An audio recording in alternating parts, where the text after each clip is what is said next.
C'est bon, on est prêt. Alors, est-ce que tu enregistres ou pas? Putain, ça chauffe. Allez, chauffe.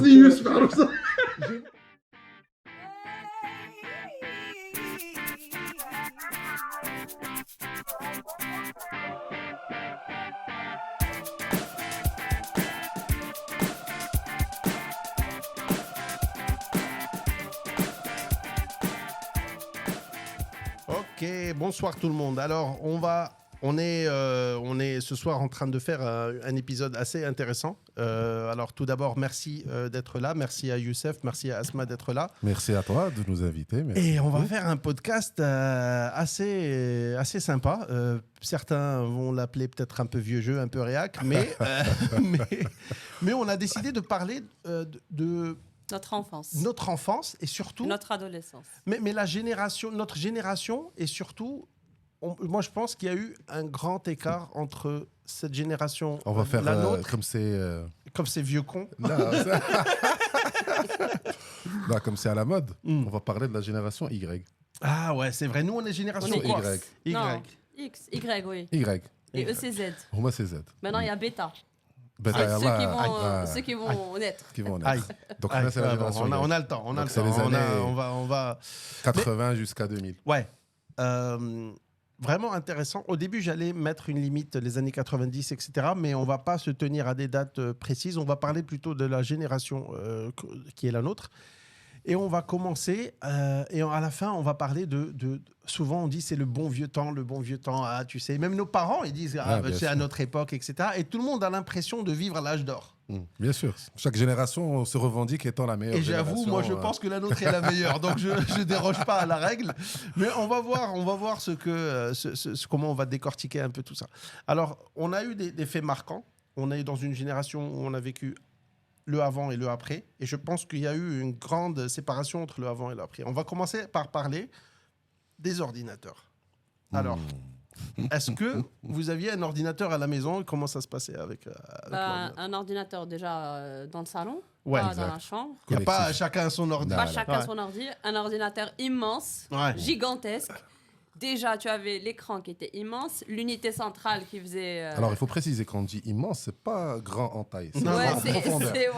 C'est grand en profondeur. Très, très lourde. Très lourde, l'écran avec un grand derrière. Comme la télé. Comme la télé, exactement. Enfin, comme la télé de notre époque, pas d'aujourd'hui.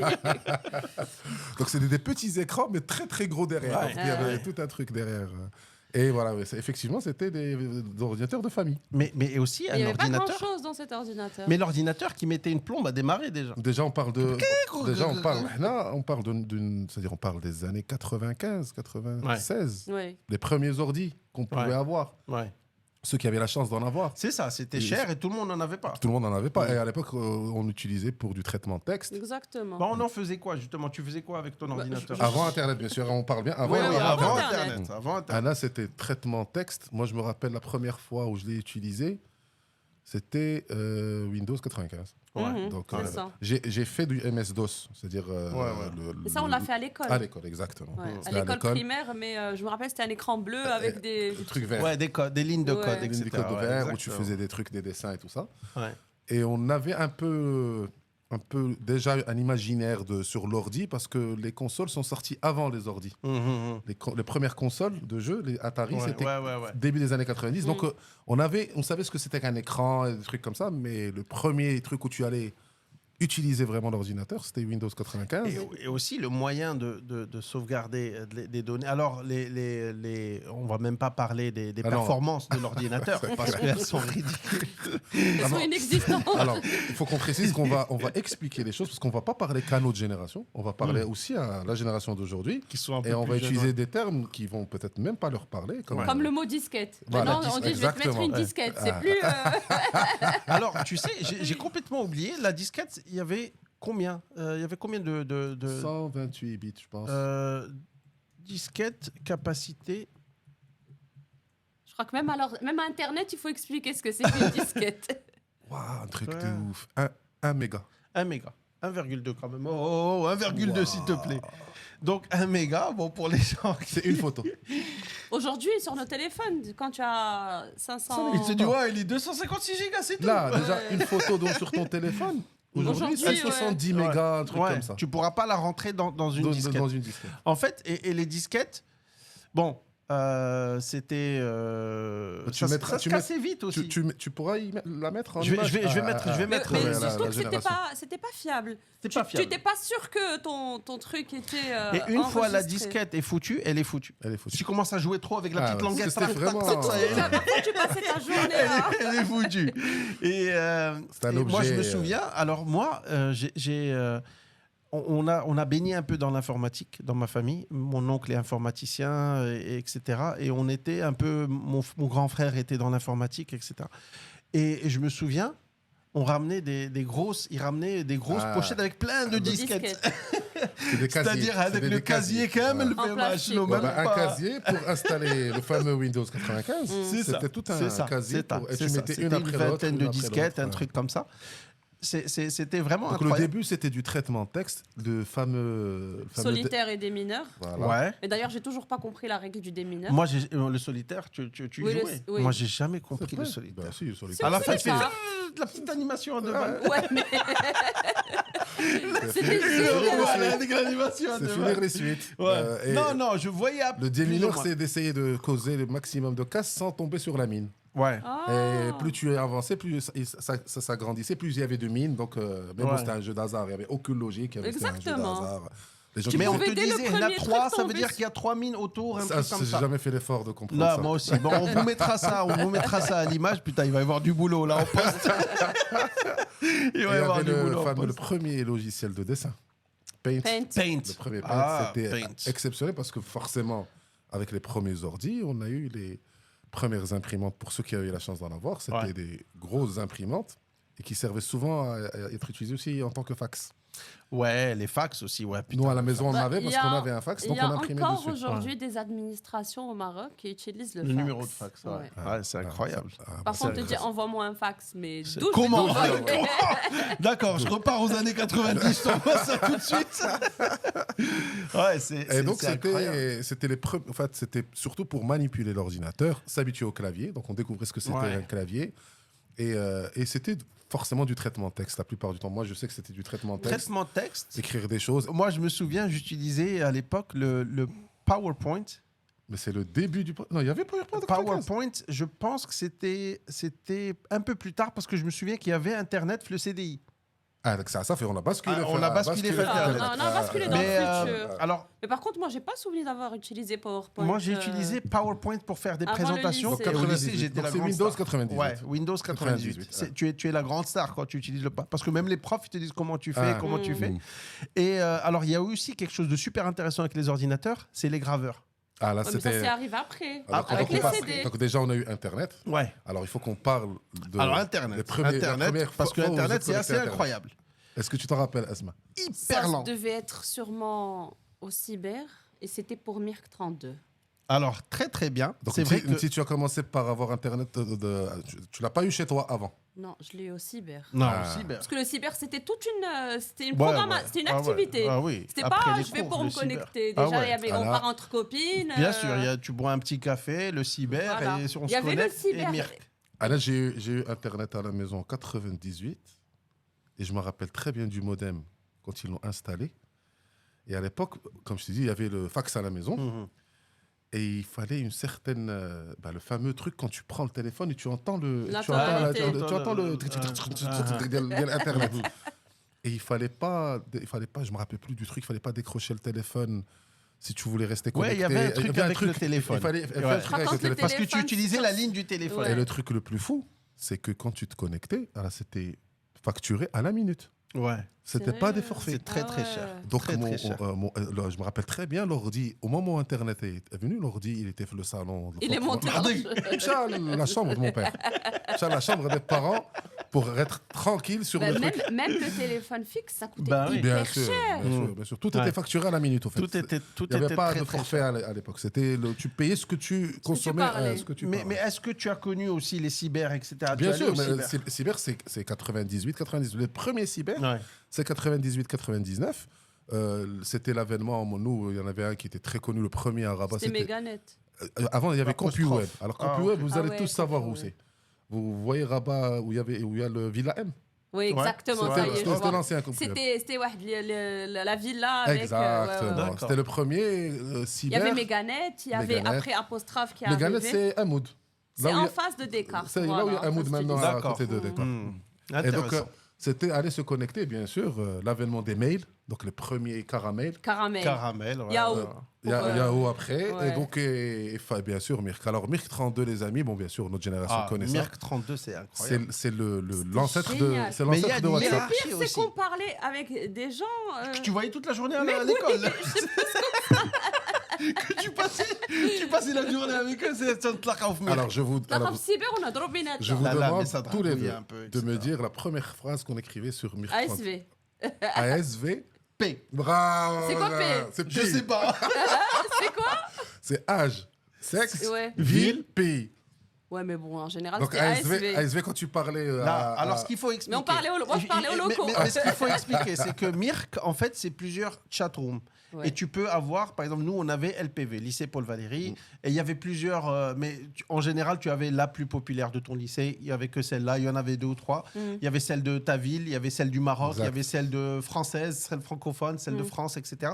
Alors, pour les aventuriers d'entre nous, on allait sur les autres, mais c'est vrai que souvent... En général, on restait sur... Déjà, celle que tu vas ouvrir, c'est sûr, l'onglet que tu vas ouvrir, c'est celle de ton lycée. Comme ça... La nana à qui tu n'as pas parlé pendant la journée, tu vas essayer de parler sur Mirk. Et puis, il y avait aussi Mirk, il y avait des gens qui avaient des privilèges sur Mirk. Des hops, des super hops, je ne sais plus quoi. Et je sais que ça se vendait quasiment avec du fric. Ouais, parce que tu peux bannir quelqu'un, tu vois, il y avait des genres de médiateurs, etc. Mais c'est l'ancêtre de WhatsApp. C'est l'ancêtre, c'est la première fois où on allait découvrir... le fait de parler en écrivant. Ça n'a jamais existé avant. Parler à quelqu'un par écrit. Il y avait le SMS, mais le SMS, tu étais limité. Là, on va arriver au téléphone. 98, 97, très peu de gens au téléphone. On a eu le téléphone fin collège, peut-être, début lycée. C'est ça. On a le téléphone portable. Le premier que j'ai vu, si on parle des premiers téléphones portables, les fameux... avec qui se portait comme ça par les parents, la valise et tout ça, qui coûtait une fortune pour appeler une seule fois. C'est Inspecteur Gadget. Exactement. C'était les fameux... Et souvent, ils étaient localisés dans la voiture. C'est ça. Mais les premiers portables qu'on a vus, c'était 97, je pense 98, mais il y avait très peu de gens qui les avaient. Avant d'aller sur les portables, déjà, il y avait Mirk sur l'ordi, mais il y avait aussi MSN Messenger, c'est ça? Non, ça arrivait bien après. Ça, c'est bien après. C'est MSN qui va, pour le coup, reprendre le relais. Et qui va faire disparaître un peu le Mirk. Qui va faire disparaître. D'ailleurs, dans mon imaginaire, j'arrive pas à dissocier les deux. J'ai l'interface Mirk devant moi, mais elle ressemblait pas... Parce que MSN, tu avais besoin de l'adresse mail, en fait. Fallait le alors que Mirk, c'était... J'allais faire une boulette. Allez, Mirk. 32. Écoute... Je crois que tu l'as dans tes photos. Ouais, mais je veux voir l'interface. C'était le truc... Voilà. C'est génial. C'est ça. Mais c'était Windows. Ouais, tu vois, et tu voyais les gens là, et tu vois, avec... Honnêtement, c'est de beaux souvenirs. Elle est là, attends, elle s'est connectée. Salut.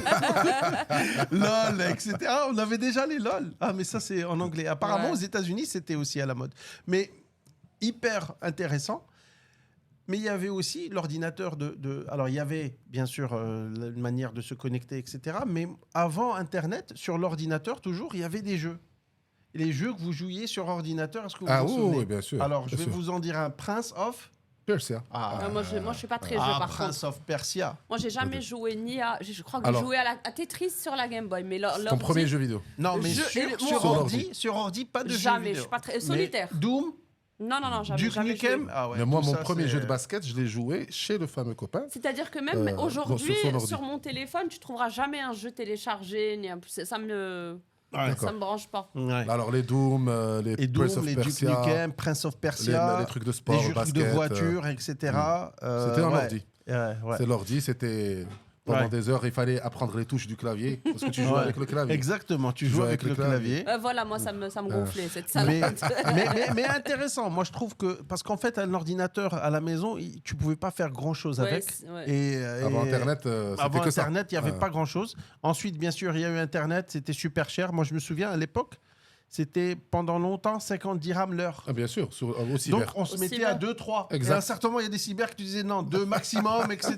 Parce que... C'est vrai. Et en fait, ces 50 dirhams l'heure, Mais il faut rappeler aussi qu'Internet était super lent. Mais bien sûr. Parce que en 1 heure, tu faisais pas grand-chose en fait. Tu faisais pas grand-chose. C'était quand il y a eu Mirk, donc tu passais ton temps sur Mirk. Tu passais sur Mirk. Et les sites Internet, il y en avait très peu. Donc tu n'avais pas accès vraiment...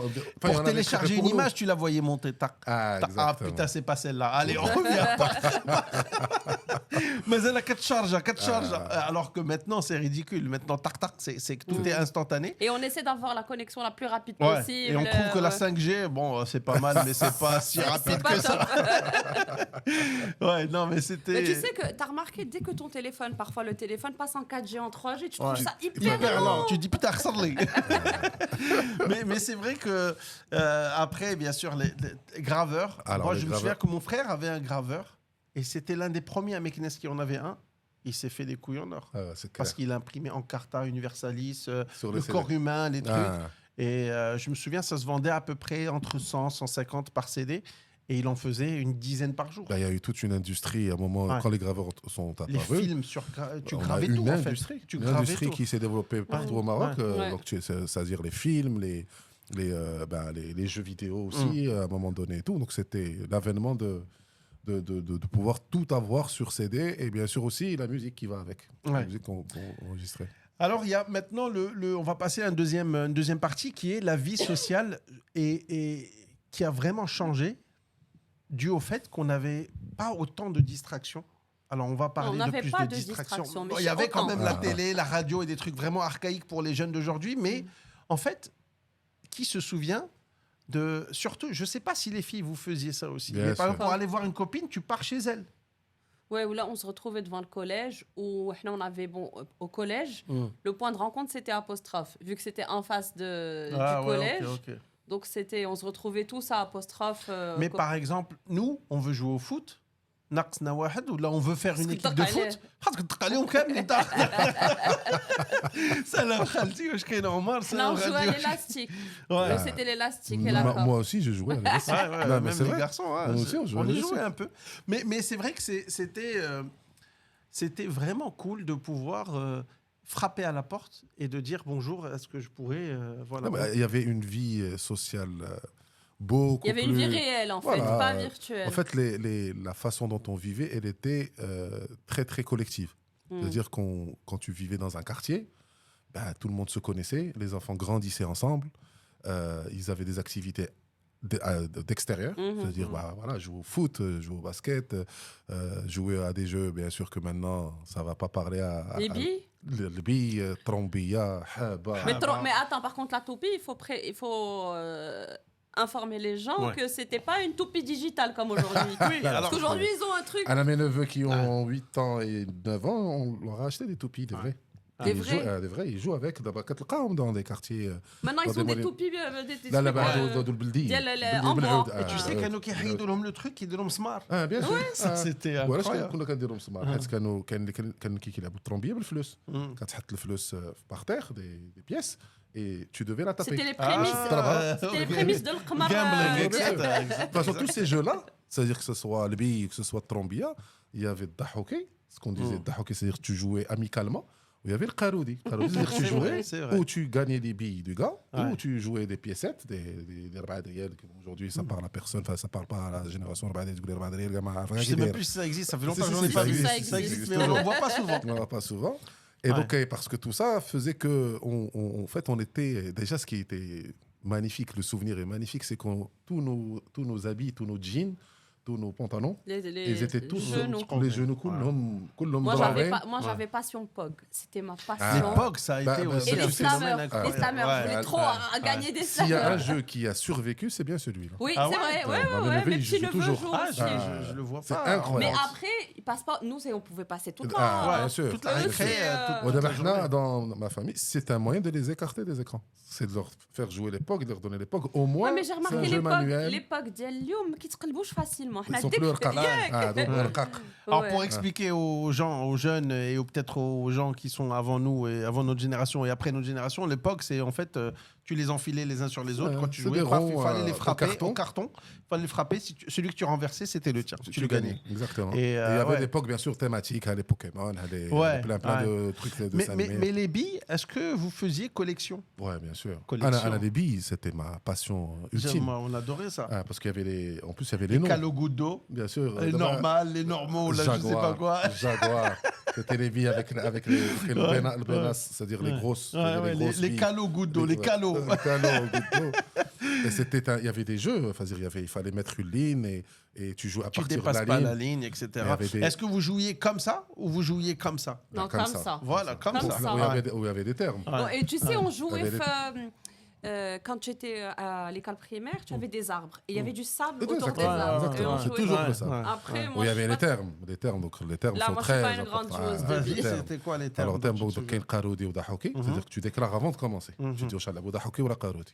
Tu dis Dahoki, je ne vais pas le bidir. Je ne vais pas les gagner.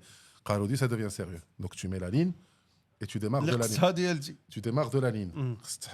Donc, chacun son tour. Donc, tu auras une distance entre les deux billes. Tu as lancé ta bille là, lui là. Donc, tu commences, tu prends ta bille pour lui toucher la sienne. Le premier qui dit no kicks, no barrage. Ah ouais, c'est vrai. No kicks, no barrage. C'est-à-dire que tu as tes dicks. Elle est fixe. Elle est fixe. Tu n'as pas le droit de bouger. Tu ويدك على اللاري شنو يدك على اللاري c'est-à-dire que كتمشي الا قربتي لا لين ما خصك تحط يدك فوق لا لين ما تحطش يدك على لا لين فوق لا لين. Et donc, il y avait plein de termes comme ça qui déterminaient le jeu. Bien sûr, dès que tu touchais sa bille, tu l'as gagné. Et tu jouais. Et tu gardais. Alors, il y avait des billes en verre. Je me rappelle des boulards. C'était la grosse bille. Ouais, les calos. On les appelait le calo. Benassa. J'avais les billes basiques avec du vert, du rouge à l'intérieur. Comme les yeux de chat, exactement. C'était la basique. On connaît les billes en céramique. Les billes. Les canaux noirs avec. Blanches. Ouais. Donc, moi, Jaguar. Donc, moi, les plus chers. Ah oui, je me rappelle. Mais attends, tu as le droit de jouer avec une bille normale contre une bille qui vaut plus. Mais en fait. Kadi, tu la touches 2 fois. Exactement. Il faut que tu la touches 3 fois. Il faut que tu la... Donc, on passait beaucoup de temps à jouer à ça. Et bien sûr, il y avait aussi des petits sacs dans lesquels on mettait les billes. Bien sûr. Et on devait les protéger. Et donc, c'était génial parce que ça créait... tu jouais quelque chose de manuel qui en plus c'est un argot que tu partageais avec tous tes copains et tout et ça permettait le lien tout le temps. Tout à fait. Non, c'était une belle époque et tu faisais collection et puis etc. Et puis parfois tu faisais collection avec quelqu'un qui avait beaucoup de billes. Et tu devais partir, lui dire « Ah, fuck, je veux jouer !» Non, mais il va te gagner. Wally, il te dirige, tu vois, le manager. Ouais, c'était assez sympa. Cache-cache, bien sûr. Dini Free. Qui veut dire en fait delivery. Est-ce que ça te dit quelque chose? Non. Ah, ça, c'est vraiment cool. Moi, c'est cache-cache, haba, élastique. En fait, Dini Free, incroyable parce que c'est par ville, c'est des villes en fait. Alors, Dini Free. En fait, tu mets des petits bouchons. Ouais. Et alors, j'essaie de m'en rappeler. Tu frappes avec un ballon. Donc, les bouchons, ils sont à 2-3 mètres, peu importe. Tu les frappes.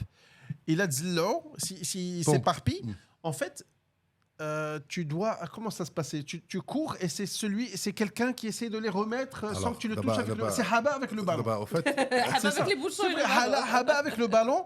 Et toi, tu dois partir et sans qu'il te frappe avec le ballon, c'est en fait, il y a un loup qui te pourchasse avec le ballon. Et une fois qu'il a détruit la deck, tout le monde commence à s'enfuir. Il y a des bouchons. Ça, j'ai jamais joué, par contre. En fait, il y a des bouchons. C'est comme ballon prisonnier. Voilà. C'est ballon prisonnier, mais c'est pas. Mais ballon prisonnier, on jouait qu'à l'école. À l'école. À la Dini Free, on a كنلعبوها بالتنس. une balle de tennis. Et تنلوحوها في السما. تنلوحوها في السما. Et tu disais le nom d'un de tes copains. D'abord, كتقبضها. تتلوح, تقول أسماء, elle doit la rattraper. Tout le monde courait. Et tu dois. Une fois que tu l'attrapes, toucher avec la balle. Tu dois toucher et le level un peu plus difficile, c'est qu'une fois que tu as touché quelqu'un, il revenait, il se mettait au mur et on le tapait avec la balle de tennis. Nous, c'était un petit peu différent. Nous, on jouait avec des bouchons, Et par exemple, on joue tous les 3. On va mettre des bouchons. Tu vas tirer, tu rates. Je vais tirer, boum, je vais les éclater. Vous devez courir. Et votre rôle, moi, je vais essayer de vous chasser avec le ballon. Il faut que je vous touche avec la balle de tennis ou peu importe. Vous devez prendre les bouchons et les remettre les uns sur les autres. Pendant que toi, tu essaies de nous toucher. Pendant que moi, j'essaie de vous toucher. C'est plus compliqué. Je vais commencer à te suivre avec le truc et en même temps, Asma va partir. Elle va plus on essayer est de remettre. nombreux, plus c'est... Voilà, et ça se joue à 6, à 7, à 8, à 9, etc. Alors, tu as mis... on parlait tout à l'heure de toquer chez les copains pour qu'ils viennent jouer avec nous. Nous, un jeu, j'imagine que vous l'avez joué. C'est sonner, se barrer. Je me suis mis Ah ouais, ça le fait. J'avais des souvenirs. Alors ça, on le jouait quand on habitait à la plage. Ouais. Et comme c'est un village et comme les maisons se collaient tout à côté l'une de l'autre, et c'était exceptionnel parce que le jeu était... On était quoi, une quinzaine de gamins. Et on faisait Zimboumbeh. Celui qui perd, il sonne. Le premier qui gagne, c'est celui qui sonne en premier. Okay. Et celui qui perd en dernier, c'est celui qui sonne en dernier.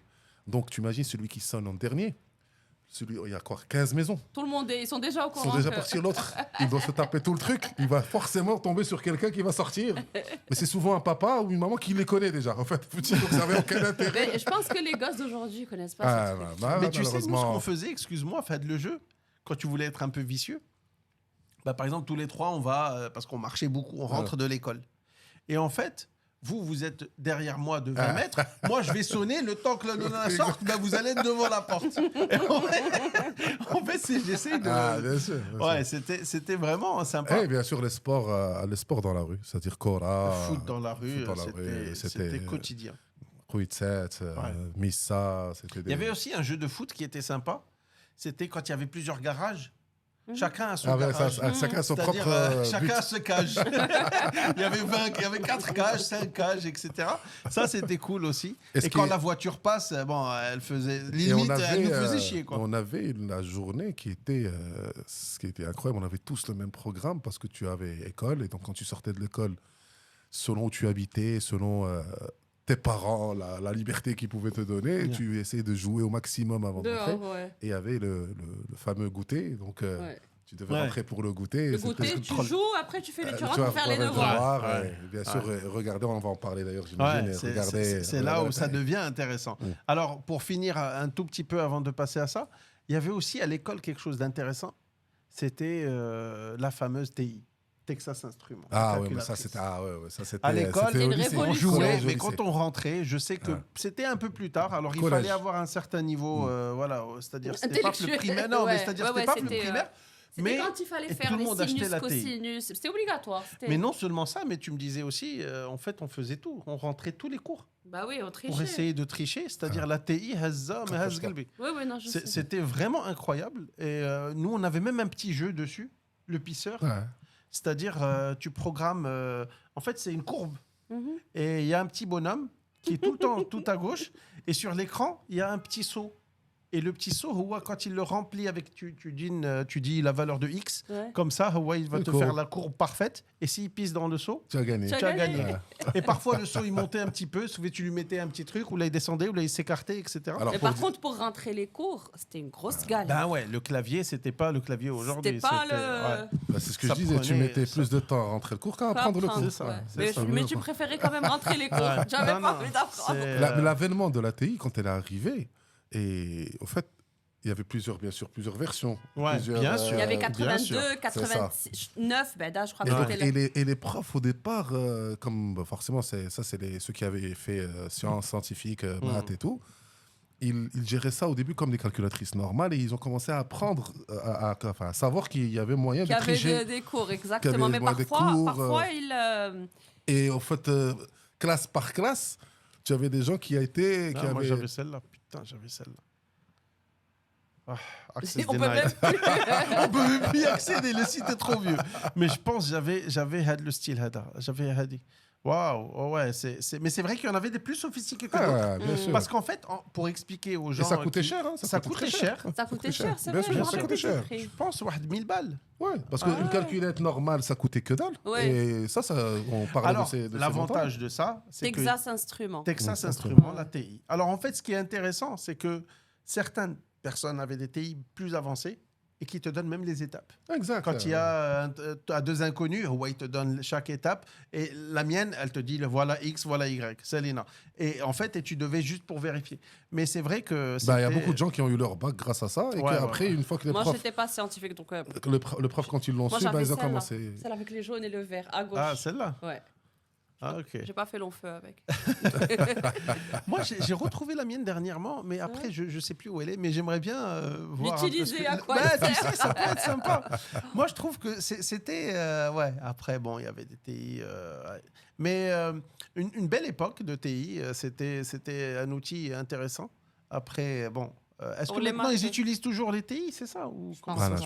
Je pense pas. Non, je pense pas. Dites-nous en commentaire si les jeunes, qui nous regardent, si vous utilisez. Parce que maintenant ils savent qu'ils peuvent faire des trucs dedans, donc d'abord j'imagine qu'ils sont connectés. Ça sert à rien. Maintenant, tu sais que dans des écoles primaires, c'est-à-dire que peut-être CE2, ils exigent l'ordinateur aux gamins. Ah ouais. C'est-à-dire que la gamine, elle a son ordi portable à l'école, elle le ramène vendredi à la maison. Moi, c'est la fille d'une copine. Vendredi, elle rentre avec son ordi et elle a des devoirs à faire sur l'ordi. Qui est connecté à Internet. Et ce qui est cool aussi, vous vous souvenez, on prenait des cours particuliers d'arabe, de maths, Forcément. Aujourd'hui... Si tu ouvres cette porte. Bon, Walou, j'ai fait des cours de maths, j'étais nul. Mais aujourd'hui, les gamins font des cours en C'est quoi la particularité du prof d'arabe? Ouais, à distance. C'est quoi la particularité du prof d'arabe qui brille à cool. Parce que les gens sortent les riettes. J'avais une prof d'arabe, c'est là. S'il me regarde. Moi, j'avais une prof d'arabe, c'était elle qui me faisait les devoirs. J'adorais ça parce que j'avais aucune envie de faire. C'était le seul cours que j'ai toujours détesté. Moi j'avais un prof. Moi, j'avais 10 de moyenne. C'était une tante à moi qui me le faisait. Que j'adorais, qui était tellement gentille. Non, pas du tout. C'était la seule que j'acceptais. Parce que je passais la nuit chez elle. Donc, elle était très gentille. Elle s'appelait Sakina. Elle était prof d'arabe dans un lycée de filles. Mais tous les autres cours, j'avais des cours de maths avec mon prof de maths qui était à l'école. Moi, j'ai des anecdotes à plus en finir. Mais c'est-à-dire prof de maths qui te donnait des cours même à l'école. Tu étais dans sa classe? Dans sa classe. Et qui donnait des preuves. Tu avais de bonnes notes. Là, en fait, l'école où j'étais... On ne comprenait pas pourquoi tu avais des mauvaises notes alors que c'est lui qui t'avait. C'est bizarre. Hier, tu avais compris. L'école, il y avait... Donc, tu avais ton prof. Il donnait des cours à l'école aussi. Après, pourquoi? Parce que la majorité des élèves de l'école de Menebet passaient le concours pour aller à la mission. D'accord. C'est ça. Donc, et moi, c'était la génération où on a arabisé le truc. Parce que avant 89, tout était pareil. Et quand ils ont décidé d'arabiser, donc il fallait faire les maths en arabe et en français. Sauf que pour ceux qui voulaient aller à la mission, il fallait qu'ils soient à niveau. Donc, ils faisaient les cours particuliers pour tout le monde en français. Après, tu pouvais le prendre, lui, pour t'améliorer dans le côté mission, côté français. Donc, en fait, oui, bien sûr, ça te permettait d'être un meilleur, mais c'était pas un très grand avantage parce que finalement, tout le monde avait le même cours au même moment. Mais à cette époque-là, c'est là où les cours particuliers ont apparu. Ça n'existait pas. Tout le monde prenait des cours particuliers. Parce qu'ils ont changé le système du jour au lendemain, où tu avais des profs qui avaient enseigné en français toute leur vie, et du jour au lendemain, mais en général, avoir un cours particulier à la maison, j'allais bien là. Alors qu'aujourd'hui, non. J'ai l'impression. D'abord, c'est des cours particuliers dans des centres de cours particuliers. On en avait quelques-uns. C'est les meilleurs qui vont aller faire les cours particuliers. Pour faire quoi? Parce que le niveau de notation est tellement devenu élevé, ils notent tout le monde très haut. Donc, les meilleurs vont aller pour préparer les concours, le vrai niveau. Exactement. Mais non, on faisait aussi ça aussi, c'était une activité. Des centres, il y en avait. Il y avait des centres de cours. C'était une activité après les cours parce que tu allais avec ta copine. De langue. Non, il y avait Classe Plus. Ah oui, c'est vrai. C'était l'avenue du 16 novembre, c'était pas la ville-là. Elle a dit que ça y est, c'était une activité parce que tu partais avec ta copine. Avec tes copines, etc. Nous, on avait Centre Américain très, très, très connu à Meknes. Il n'y avait pas grand-chose à faire. Et Centre Américain, on s'amusait bien. Et forcément, des cours particuliers. Et après, bien entendu, tout le monde a fait du karaté, de l'équitation, la danse classique pour les filles, etc. C'est plus très commun la danse classique aujourd'hui. Je vois que les gamins... Tu as fait quoi comme sport art martial, toi? J'ai fait du Viet Vo Dao. Et je viens de réaliser que le Viet Vo Dao, C'était un art martial vietnamien. Jet Kundo. J'ai fait un peu d'aïkido, j'ai fait un peu de karaté, un truc comme ça. Mais je tenais... En fait, tu pars avec tes potes, dès que ton pote il vient plus, le lendemain toi non plus, tu viens plus. On a tous fait un cours de karaté ou 2 cours de karaté. C'est ça. J'ai fait aussi de l'équitation. Tu as fait quoi, toi? Alors, j'ai fait karaté. Et le premier cours de karaté, je l'ai fait moi et Shotokan. Voilà, moi, mon frère et mon cousin. Ouais. Et à l'époque, mon cousin habitait avec nous à la maison. Premier cours de karaté, mon père vient nous chercher avec les kimonos et tout. On rentre dans la voiture. On arrive à la maison. Baston tous les 3. On arrête le karaté. Parce qu'on était convaincus que c'est bon, on était des karatékas de malade. Ouais. On a appris les premiers gestes et on savait que ça avait. On pouvait se battre. Ouais. Non, mais c'était. Et toi, tu as fait. Danse classique. Danse classique. Tu en as fait longtemps? J'en ai fait longtemps, une petite dizaine d'années. Montre-moi. Fais-moi un petit. Petite pirouette. 10 ans. Mais parce que à notre âge, moi, j'ai fait aucune activité 10 ans. J'ai fait de la musique aussi, un petit peu, du solfège. Ouais, dès que j'ai fait solfège, je me suis dit, allez, Vanik, t'as solfège. Moi, je voulais. Do. A dit 3 temps. Do, allez, vas-y. Moi, j'aurais adoré. On finit à quelle heure? J'aurais adoré apprendre le piano, mais c'était mort pour le solfège. Il en était hors de question que je fasse ce truc. Solfège, c'est très scolaire et surtout dans une période où tu es pas très discipliné. Et que tu as envie de jouer. Le drame de la musique, c'est-à-dire que pour ceux qui ont fait le lycée français, on avait la matière musique. Mais vous faisiez de la flûte. Ah ouais, de la flûte. Je sais pas pourquoi c'est terrible. Est-ce qu'ils font toujours de la flûte? Bien sûr, toujours. Ils font toujours de la flûte. Toujours. Je n'ai jamais compris. Le lobby de la flûte, il est très fort. C'est le seul truc que tu peux transporter. Tu vas pas transporter une guitare. Tu n'as rien à transporter. Moi, je n'ai pas compris. C'est des lycées qui ont assez les moyens. Il y avait des instruments. Pourquoi on n'allait pas faire musique dans une salle de musique? On avait une salle de musique au collège. On avait une salle de musique. Ni Syntex, ni Descartes avait une salle de musique. Si Syntex, il y avait une salle de musique, bien sûr. On avait un prof que j'aimais beaucoup, Monsieur Tubel, et en fait, on faisait pas grand-chose. La flûte, c'était 1 heure par semaine, donc un truc mineur. Même le prof, il savait que... Tu cassais les oreilles à tes parents. Et en fait, la flûte, je lui disais par exemple... je sais pas, monsieur, tenez, jouez-moi. Il te dit non, moi je peux pas parce que je suis fumeur, je veux pas tout. Alors qu'il savait pas en jouer. Peut-être que tu sais pas du tout en jouer. Tu veux que j'embrasse. Ma cousine qui était avec moi, qui adorait la musique, qui s'appelait Amina et qui jouait au piano et tout. On se retrouvait une fois chez nous à la maison, je te le jure, elle s'en souviendra. On a créé une musique avec une flûte. On a inventé une chanson et elle savait jouer parce qu'elle avait des bases du piano et tout, donc elle savait les notes. Et nous, on chantait à côté et on a créé une chanson juste avec une flûte. Et moi, je me disais, alors que dans ma famille, on adore la musique, on a grandi dans ça.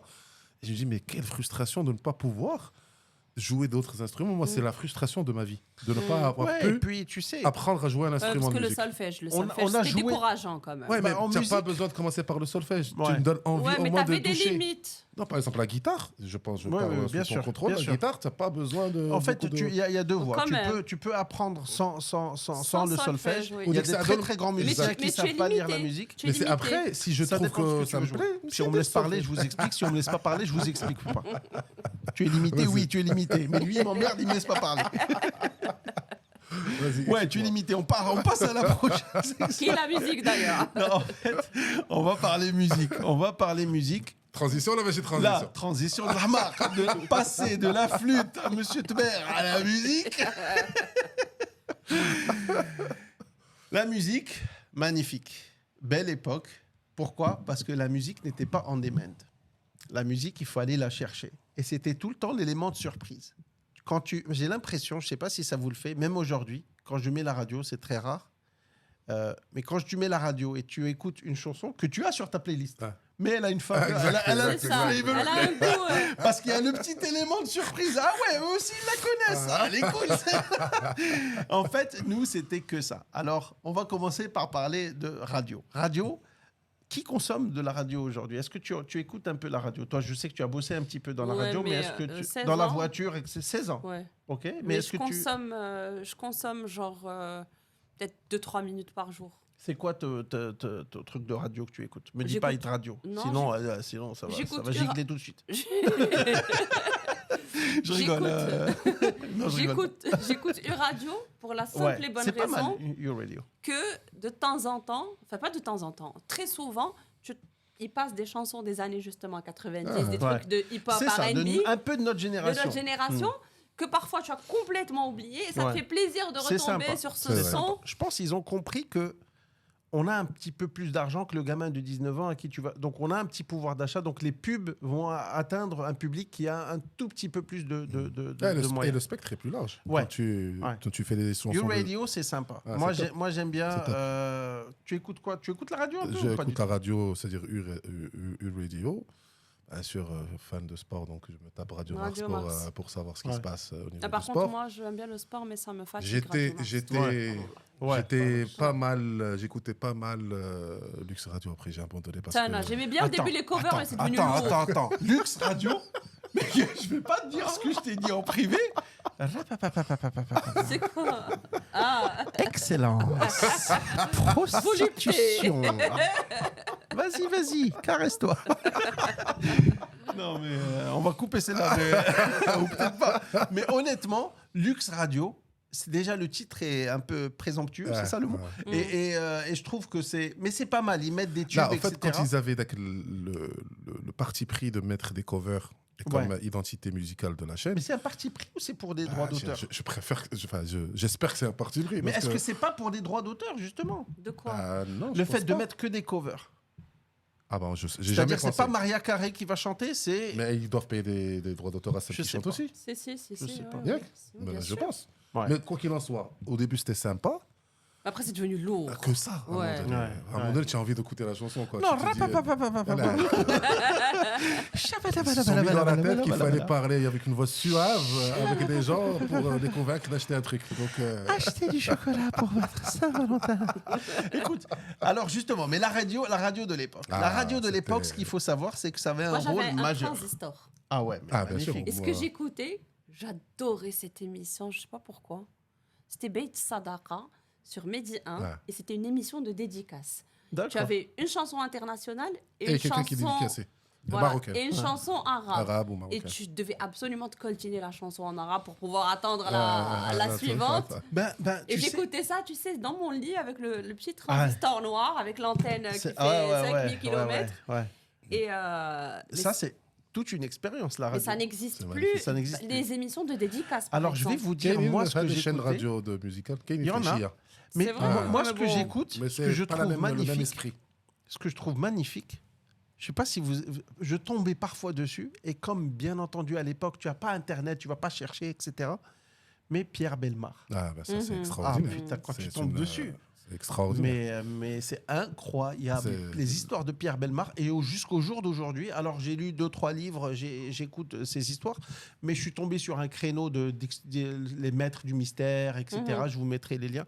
C'est plein d'histoires comme ça. Et c'est radiophonique. C'est pas un film que tu écoutes. C'est vraiment fait pour la radio. Et c'est magnifique. Il y avait un créneau, en tout cas sur la chaîne Inter, qui était RTM chaîne Inter, Rabat chaîne Inter, dont le nom a évolué. Il y avait les contes de Pierre Bellemare. C'est magnifique. Pas forcément Pierre Bellemare. Il y avait, je pense aussi. Et aujourd'hui, Mohamed Bhiri, donc il fait encore la matinale. Et de temps en temps, il le faisait régulièrement. Bon, là, il le fait moins régulièrement, mais il faisait toujours un petit conte pour les enfants. Ce qui était génial avec la radio, déjà, forcément, c'était un plaisir individuel. C'est-à-dire que tu prenais la chaîne que tu voulais, tu pouvais l'écouter. T'en avais pas beaucoup aussi. On avait quand même les chaînes marocaines. Tu avais Medi 1 et la RTM. Mais tu pouvais capter les françaises. Oui. Tu pouvais capter les françaises, ça dépend de la radio que tu avais. Mais tu écoutais que FM, pas AM. Non, que FM. Mais tu avais les chaînes espagnoles. Parfois des AM, mais tu les captes un peu. Tu captes pas. Dès que tu fais comme ça, tu la captes plus. Comme ça, tu la captes. Comme ça, tu la captes plus. Là, on me voit, là, on me voit plus. Là, on me voit plus. Et nous, bien sûr, moi, le souvenir de la radio le plus précis que j'ai, c'est quand les fameux dimanches, quand on allait faire une activité avec les parents, c'était souvent aller au club, passer la journée au club, et on revenait du club l'après-midi vers 15h, 16h, et dans la voiture, on était tous KO, et mon père mettait la radio, il y avait les matchs de foot. Ah ouais, qui étaient diffusés à la radio. Par la radio, il y avait Khey Baba, il y avait des Timoumi, journalistes. Timoumi, 12, Timoumi, tu me dis la toi là. Et c'était surtout. Et c'était génial parce qu'il fallait faire vivre aux auditeurs. Aux auditeurs, ouais. Le match comme l'exercice, c'est très compliqué. À la radio, c'est compliqué. Très compliqué. Déjà, le commentaire sportif, je pense que c'est assez compliqué parce que tu dois improviser quoi qu'il en soit. Tu ne peux rien préparer. c'est que radio. C'est audio description. Tu dois décrire ce que tu vois et faire vivre l'émotion. Créer du suspense, Et la deuxième chose, c'était le matin, en partant à l'école. La fameuse émission que tout le monde connaît dans notre génération, et il existe jusqu'à aujourd'hui, c'est Sobhiyat al-Fallah. Oui, tout à fait. Chaque demi-heure à partir de 6h30, 6h30, 7h, 7h30. Et tu t'es endormi dans la voiture. كتكون يوميات الفلاح à partir de 7h. OK, après كتبدا صبحيه الفلاح puis l'avancée c'était jusqu'à 9h du matin. C'est ça, c'est 6-9 jusqu'à 9h du matin. Mais aussi bon, la radio c'était des émissions comme ça, super intéressantes, mais c'était aussi de la musique. Alors la musique encore une fois, c'était pas on demand. Ce qui fait quand tu le chopais sur la radio et tu essayais d'enregistrer. Mais c'est très difficile parce que parfois il va te dire attention, je vais après mettre, on va mettre ça. Donc il t'annonce, mais il va parler pendant le tube.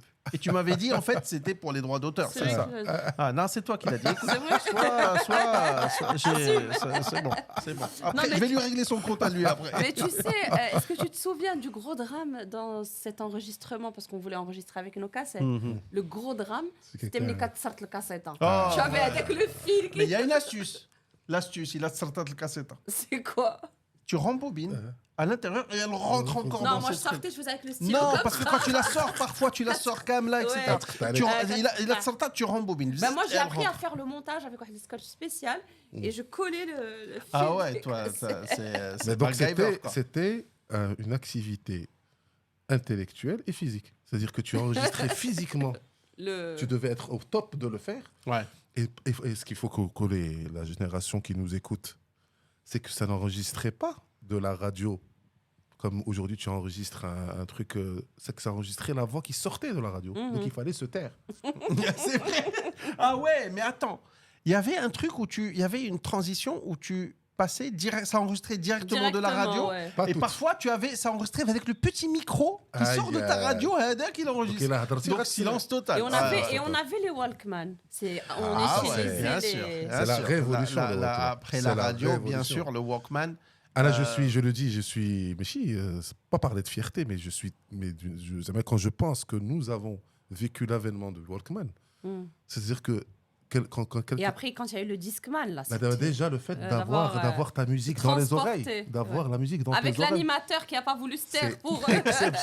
C'est exceptionnel de pouvoir l'emmener partout. Ouais. Et tu connais l'anecdote sur le Walkman, c'est que le gars, le Sony qui a inventé le Walkman, le patron de Sony, il a lancé le truc dans sa boîte, ils ont voulu faire une étude de marché, on lui a donné 2% de chance. Ah ouais. Il a pris l'appareil, il l'a emmené chez lui. Il a posé... Génial. Exactement. Moi, j'en avais un jaune. Il a posé sur la table et sa petite fille l'a pris. Il est où le truc que j'avais là? Elle l'a mis, il m'a dit, mais pas... Elle est partie à l'école avec, parce qu'il y avait déjà un truc dedans, une cassette Et il est revenu, il nous a dit, papa, mais tout le monde me dit, mais qu'est-ce que c'est que ce truc? Qu'est-ce que tu as amené? Non, c'est pas possible. Tout le monde en veut. C'est incroyable. Et il est revenu, il leur a dit, on le fait, et c'est pas grave si ça marche pas. Ça a marché du ouf. C'est l'avènement de tout, en fait. Ça a changé la musique. Qu'est-ce qu'on écoutait? Moi, le premier truc que j'ai écouté, c'était Jordi. Alison. C'est ma copine à moi. Le premier chanteur enfant et qui malheureusement qui a fait 2 chansons. 2 chansons. Qui a fait le tour du monde. Qui a fait le tour du monde pour 2 chansons. Mais le Walkman, à un certain moment, ils ont commencé à développer un peu la technologie. Il y avait maintenant après des Walkman qui te changeaient de face 100%. Exactement. Et puis bien sûr les piles. Les piles, ça nous a suivis dans toute la génération pour le Game Boy, pour ci, pour ça. On avait tout le temps des piles. Pour les radios. Et il y avait des astuces pour les piles. Pour les faire. Jusqu'à aujourd'hui, c'est un temps. Si, ben oui, ça passe crème. Mais aussi, il y avait une astuce, je ne sais pas si c'est scientifique ou pas, on vérifiera. Mais j'avais un pote sur sa Game Boy qui les mettait au frigo un peu. Et apparemment, ça leur redonnait une partie. Ça redonnait une partie. Alors forcément, moi je pense que ça a fait une génération. Après le Walkman, le Discman. Est-ce que tu as eu un Discman? Oui. Le Discman, le problème du Discman, c'est que parfois, il y avait de bons Discman. Il fallait pas même parfois dans la voiture, quand il y avait le manche-disque, parfois, si la voiture elle passe sur un trou, boum, ça te saute la piste, et moi, etc. un des albums que j'avais explosé sur le Discman, c'était l'album des Blackstreet.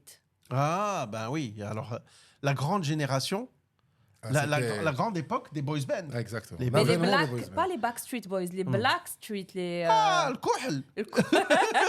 Arthur. Non, je suis en train de chercher. Les Blackstreet. Les Blacks. Tu Blackstreet, les connais? bien sûr, Ben oui. bien sûr. Blackstreet, c'est No Diggity. Ah, I like the way you work it. Ah, Voilà. ok. Ah ouais. Mais il y en a eu tellement, les boys bands. Ça, c'était pas... Il y a les Poetic Lovers. Ah oui, ça, c'est les Français. Mais c'est le boys band le Il y a plus eu connu, c'est selon Backstreet vous. Boys. Les Backstreet Boys. Ouais, Il y a eu les NSYNC, ouais, les neveux de qui a- Michael Tweety. Jackson qui avaient fait une petite, Tweety. petite tentative. Ouais. Il y avait G-Squad, il y avait Worlds Apart. Ah, donc il y c'est les avait- Les Français. Worlds Apart, Ah, c'est les Français. Il y avait les Américains. Boyzone, il y avait les East 17. C'est- Les East 17. Ah ouais, East 17. Il n'y aurait pas de droit d'auteur, je vous aurais lâché un petit East 17 là. Mais non, mais il y avait. Mais je pense la génération d'aujourd'hui, allez écouter ce genre de truc, c'est pas mal, c'était pas mal, on Ouais, s'amusait maintenant, bien. c'est devenu très à la mode. Maintenant, les soirées. Les boys band un peu moins. Non, je veux dire, Les rétro. les soirées rétro. Ouais. Il y a Ouais, mais en général, d'ailleurs, quand ils font hier, à Casa, il y avait ça. avait ça. Il y avait. C'est des- Ouais, j'adore la hip-hop. Ah, c'est des DJ. Ouais, j'ai jamais eu l'occasion de le allemands. faire.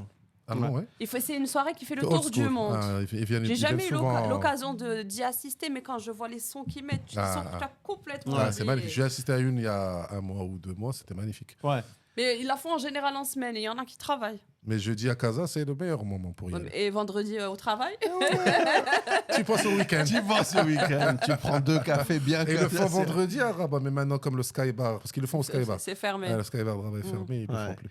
Mais ouais, non, mais il y avait, je pense, l'âge d'or de la musique. Est-ce que tu penses que c'était à cette époque? Ah, c'est En compliqué. tout cas de pour dire le ça. hip-hop, pour la R&B et Anna, tout. ça m'a, je dis, bien sûr, toute génération a sa musique, parce que nous, dans notre époque, on écoutait aussi la musique de nos parents, on trouvait ça magnifique. C'est vrai. On trouvait ça génial, que ce soit les années 60, 70, 80, c'était exceptionnel. La musique était exceptionnelle. Ouais. Là, j'ai une théorie qui n'appartient qu'à moi et qui me. C'est-à-dire, Qui me concerne. Non, parce qu'en fait, pendant un moment, j'étais un peu trop radical en termes musicaux. Je me disais, on a été bercé par de la musique toute notre jeunesse, toute notre vie, et il n'y a pas eu de rupture. C'est-à-dire, quand on écoutait la musique de nos parents, on trouvait ça génial. Ouais. On écoutait notre musique. Bien sûr, il y a de tout. C'est pas tout était bon. C'était bien pas un sûr. problème. Et bien sûr, les goûts musicaux ne se discutent pas. Mais généralement, on avait des artistes qui étaient incontestables. C'est-à-dire, quand tu parles de Michael Jackson, c'est incontestable, même s'il a commencé dans les années 60, mais jusqu'à notre génération, c'était l'icône absolue de la musique, que ce soit dans tous les genres musicaux. Et l'avènement dans les années 2005-2006 de la musique électronique, ça a chamboulé la façon d'écouter la musique, parce qu'on n'écoutait plus des artistes qui jouaient de la musique, on écoutait de la musique tout court, Ouais. et qui était fabriquée en studio, produit en studio, et qui était quasiment, tu pouvais l'écouter qu'en boîte de nuit Qu'en ou soirée, qu'en ouais. soirée, c'est et vrai, tout ça. c'est vrai. Donc la façon dont on écoutait a changé. Et La depuis, consommation est différente. c'est différente. Et depuis, on a basculé dans une façon d'écouter de la musique qui n'a plus rien à voir avec le sens avec lequel nous on a grandi. C'est-à-dire, pour moi, écouter de la musique, c'est d'abord que ce soit musical, c'est-à-dire que C'est une activité à part entière. et aussi. danser surtout. Moi, c'était ce qui me reliait à la musique. sûr. Mais il y c'était avait ça. des slows. Ben oui, Ça, le c'est slow. passion slow.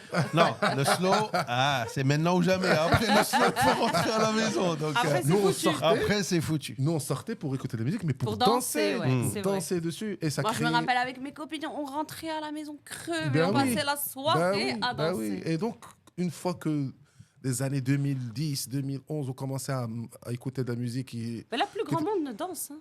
plus Très personne rare. ne danse. Ouais. Plus personne ne danse. Et c'est terrible parce que tu te dis, il y a eu une rupture quand on écoutait de la musique, et je le dis sincèrement, les substances ont toujours existé. Dans les années 60, le rock'n'roll a été Bien sûr. peut-être la musique qui a eu l'influence sur les substances la plus importante. Les gens se droguaient même en overdose pour écouter ce qu'ils écoutaient.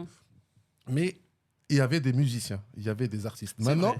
pourquoi je dis qu'il y a rupture? Maintenant, comme me disent aujourd'hui, à la date où on est, moi je parle, j'ai des neveux qui sont grands. J'ai un neveu qui a 23 ans, un neveu qui a Il 17 ans. écoute quoi?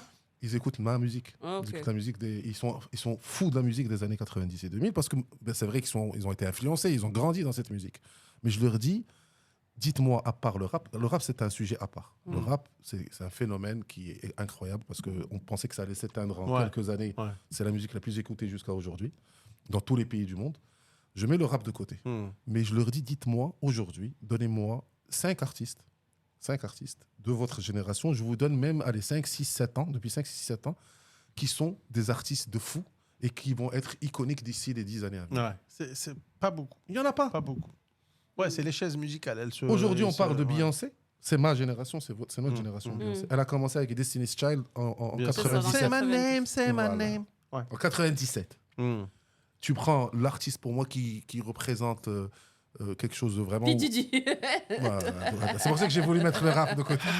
PDD, s'il nous regarde. C'est un autre sujet. L'Aziz. Tu prends Bruno Mars, par exemple, qui est un artiste complet. Ouais. Ça fait une quinzaine d'années qu'il n'a rien fait. Oui, mais ces dernières années, parce qu'aujourd'hui, les gens ne consommeront plus sa musique. Lady Gaga aussi, au début, elle cartonnait. Moi, j'adorais. Aujourd'hui, elle est devenue actrice plus que chanteuse. Ouais. Mais de leur génération, je leur dis, donnez-moi un artiste qui est capable... Moi, j'ai regardé la Starac, je vous l'ai dit tout à l'heure. Ouais. Les concerts qui cartonnent aujourd'hui dans le monde, c'est les Coldplay, c'est des groupes qui existent depuis 15 ans. Ouais. Donc, des groupes d'aujourd'hui, c'est des groupes qu'on ne connaît pas. Moi, je ne connais pas Pomme. Voilà, par exemple. Je connais pas. Et c'est les rappeurs. Je connais pas non plus. C'est les rappeurs français qui cartonnent. C'est de la musique qui s'écoute, qui se danse pas. C'est de la musique qui s'écoute plus qu'autre chose. Jules qui cartonne. Jules qui cartonne, mais en fait, je pense que c'est assez éphémère. C'est-à-dire, est-ce qu'après notre génération, est-ce qu'on écoutera toujours la musique actuelle ? C'est ce que je leur dis. Peut-être pas. Quand mes neveux, si je vous mets du Ray Charles, vous allez trouver ça génial. Si je vous mets du Stevie Wonder, vous allez trouver ça génial. Et en avançant jusqu'à... en parlant du hip-hop, quand on a vu, moi je leur parlais du hip-hop du mien et ils me faisaient écouter leur rap, je leur disais les gars vous faites arnaquer, mais c'est pas grave, la musique encore une fois il n'y a pas de goût. Mais quand ils ont vu ce qu'a fait Snoop Dogg, Dr. Dre, Eminem lors de la mi-temps du Super Bowl, c'est le meilleur. Sauf le lendemain, je dis le lendemain, c'est là où ils ont changé mais d'avis. je pense qu'il y avait quand même 2 intrus. Mais c'est pas grave. Kendrick Lamar. Ouais. C'était le lien. 50 Cent. C'était la 50 Cent, peut-être pas. La 50 Cent, il a pour lui d'avoir fait un album qui a. Oui, mais il n'est pas au niveau de Mary J. Blige, de Snoop Dogg et de. Bien sûr, mais il a fait un album qui a révolutionné le hip-hop et depuis. Il y a eu Eminem aussi. Oui, bien sûr. Voilà, lui à la limite il a sa place. Quand tu as ces icônes là qui sont pas très vieux, ils ont la cinquantaine. Ils ont la cinquantaine et que tu vois que la génération d'aujourd'hui ont vu ça, ils se disent mais oui, au fait, on se fait arnaquer. Pour moi, c'est le meilleur. Alors que moi, je n'ai jamais dit ça de la musique de mes parents. La musique de mes parents, mais moi, si je devais me réincarner, revenir en arrière, c'est de vivre dans les années 60. Parce que c'était incroyable en termes d'artistes. Et même la musique marocaine. Je voulais aussi parler de la musique marocaine. La musique marocaine jusqu'aux années 80-90, elle était exceptionnelle. Chaprald aussi, il était exceptionnel. Alors, je te parle de la marocaine. C'est-à-dire les Gigi Lala, les Nasr Riwan, les Najat Tabou, les Naïma Samih, et Abdelhadi Kali. C'est la vraie chanson marocaine. On a eu du hip-hop qui a suivi juste après marocain, qui était très bon, qui est de Big, qui est Ashkane, qui ont fait de la très bonne musique, qui n'était pas très loin des racines marocaines. Là, il y a aussi de bons petits artistes, de bons petits rappeurs marocains. Mais qui font du rap français. Ils font de la trap. Là, je veux dire, musicalement. Mais ils chantent en arabe, Et in fine, c'est toujours difficile de juger les générations parce que c'est ce qu'on fait aujourd'hui dans ce podcast. Mais je me dis que la musique, pour le coup, il y a un sujet qu'il faut traiter de façon... je veux dire... Il y a des choses qui parlent à tous. À un moment donné, tu te dis... Mais la bonne musique, pour moi, c'est une musique qui va durer, qui va traverser les générations. Exactement. Mais si c'est un truc éphémère, on va l'écouter cet été, ensuite on va l'oublier. Mais moi, c'est pas grave si c'est éphémère. Moi, je me dis, c'est la façon dont tu l'écoutes. Moi, d'abord, le rap français, NTM et tout, c'était pas... Tu vois, par exemple, NTM. Si tu vas à un concert d'NTM, tu vas prendre la claque de ta vie. Si tu écoutes le son d'NTM dans un concert, tu vas prendre la claque de ta vie. Si tu écoutes du Jules en concert, tu vas pas prendre la claque de ta vie, mais j'en veux pas aux gamins, parce que quand tu grandis dans ça, pour toi, c'est la référence. C'est ce qu'ils connaissent. Quand tu écoutes du Aya Nakamura, Aya Nakamura est incapable de chanter sur scène. Incapable, elle n'a pas de voix. Elle a des chansons incroyables, parce qu'elles sont très bien produites, elles sont dansantes, c'est l'artiste française la plus écoutée dans le monde. Mais en termes artistiques, c'est-à-dire sur une scène, elle est venue à Mawazine. Elle n'a pas ramené un artiste avec elle. Il y a 3 ou 4 ans, je ne me rappelle plus, avant Corona. Elle était toute seule. Toute seule. Tu imagines il n'y a pas de musicien. Rien. Et aujourd'hui, pourquoi Mawazine, par exemple, parlons des festivals, pourquoi Mawazine galère à ramener des artistes? Parce qu'il n'y en a plus. Parce qu'ils n'ont pas d'artistes avec eux.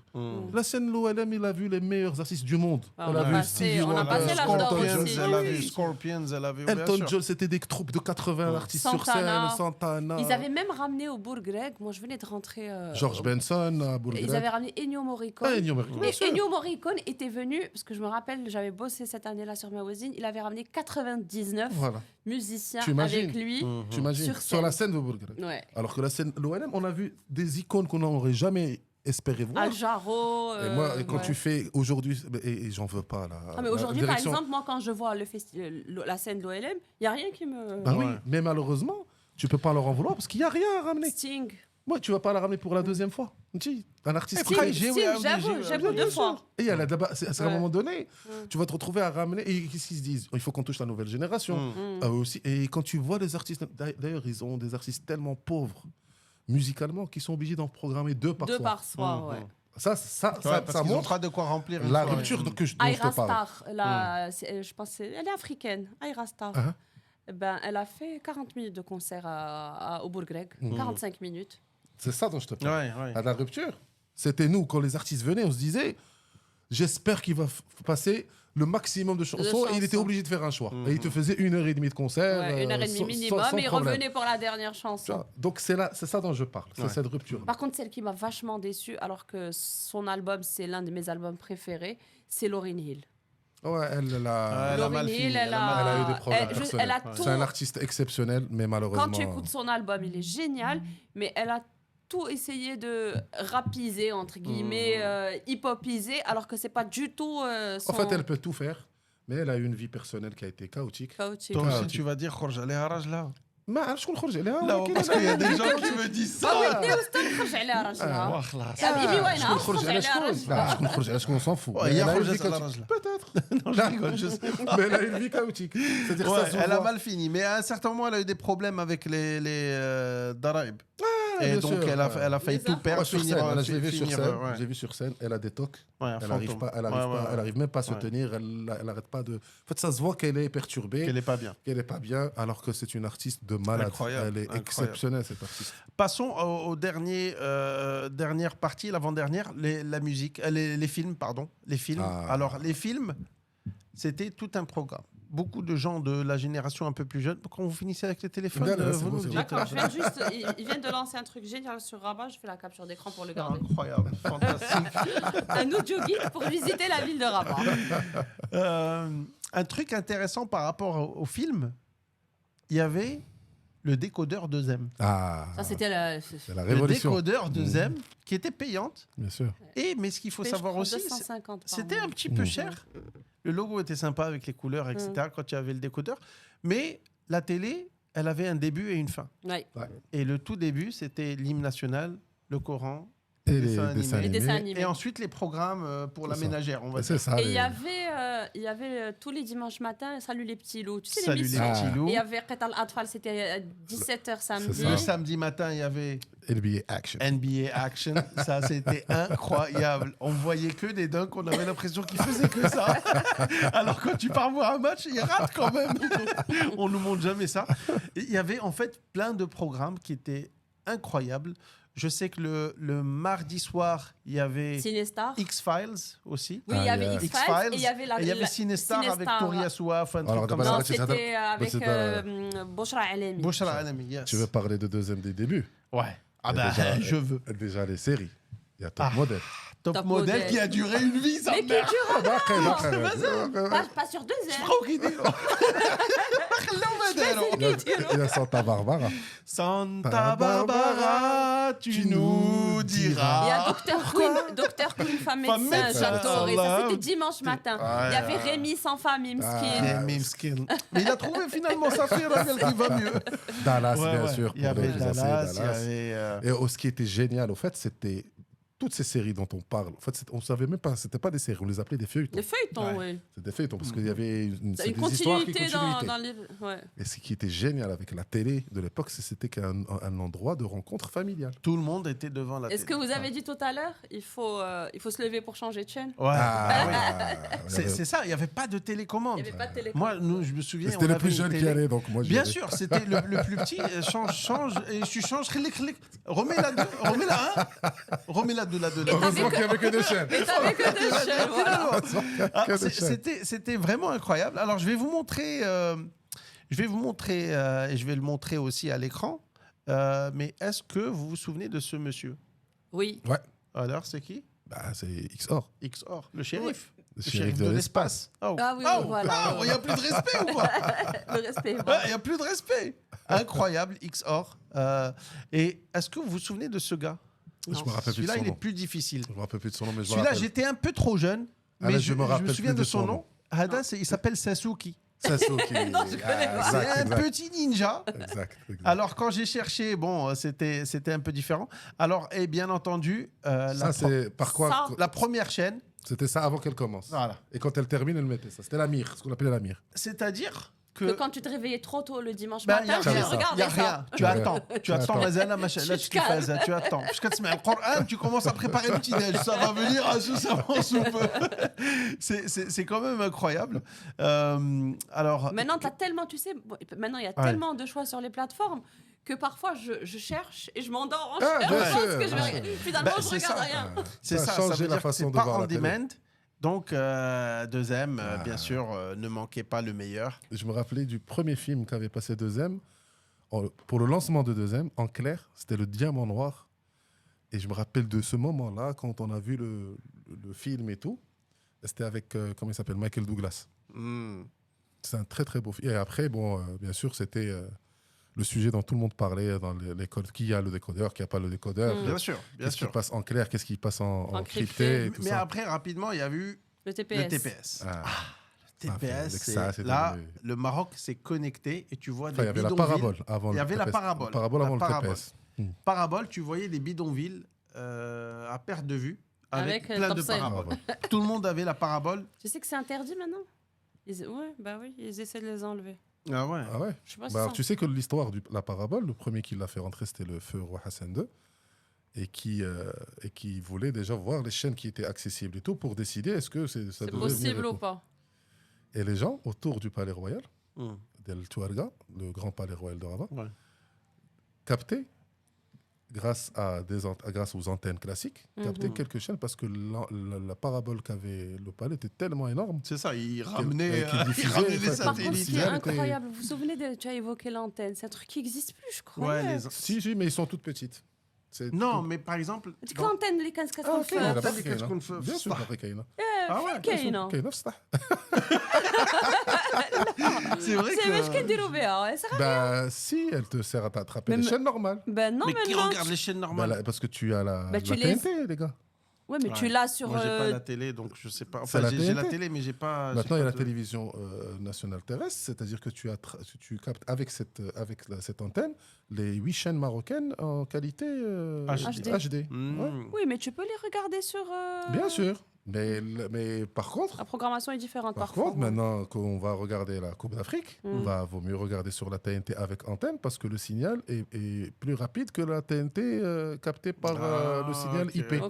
Donc le but, tu vas l'entendre... Tu vas l'entendre chez les voisins avant que tu l'entendes chez toi. Donc je disais, et les gens ont commencé à... Alors, il y a eu une histoire incroyable où les gens mettaient le foc l'antenne pour capter le signal. Pendant quelques mois, les gens arrivaient à capter TV5, arrivaient à capter les chaînes. Voilà, au début, c'était TV5. C'est ça, la RAI, Uno, Redoué, il y avait un truc espagnol. Et il fallait une autorisation pour avoir la parabole. C'est vrai. Ça a mis un moment pour que les gens... Et comme les gens... Ils se sont rendus compte que les gens ont eu déjà le signal et tout, qui regardaient ces chaînes-là. Donc, ils ont dit, c'est bon, on lâche l'affaire, on laisse les gens se connecter. Et il y avait Viva, il y avait 2 Viva. Une Viva colorée et une Viva... C'est vrai qu'on n'en a pas parlé pendant la musique, mais c'est vrai qu'on regardait la télé. Et après, il y a eu MCM. Il y avait MTV, MCM, MTV Base. Et TVB, je crois que c'est arrivé bien après. Après, il y a eu des thématiques. C'est Viva Drive. Viva, c'était quelque chose avec les triangles. Donc on découvrait les clips. Ouais. On découvrait les clips. C'est vrai qu'avant, il n'y avait pas de clips. On découvrait ce que c'était que les clips. Et bien sûr, deuxième après a suivi avec les fameuses émissions top 50 et tout ça. Ouais. C'est surtout le week-end, ça. C'était le week-end, exactement. Avec Nadia Larguette, avec toute une équipe qui a lancé la culture musicale et tout ça sur deuxième. Et les fameux films du jeudi soir. Et bon, bien sûr, la fameuse que nous aussi, la génération d'aujourd'hui, ne peuvent pas savoir. Parce qu'au fait, au moment du film, c'était 8h30, 9h. C'était le moment où il y avait le dîner. Exactement. Et on était autour de la table. Ouais. Et qu'il fallait après le dîner aller se coucher.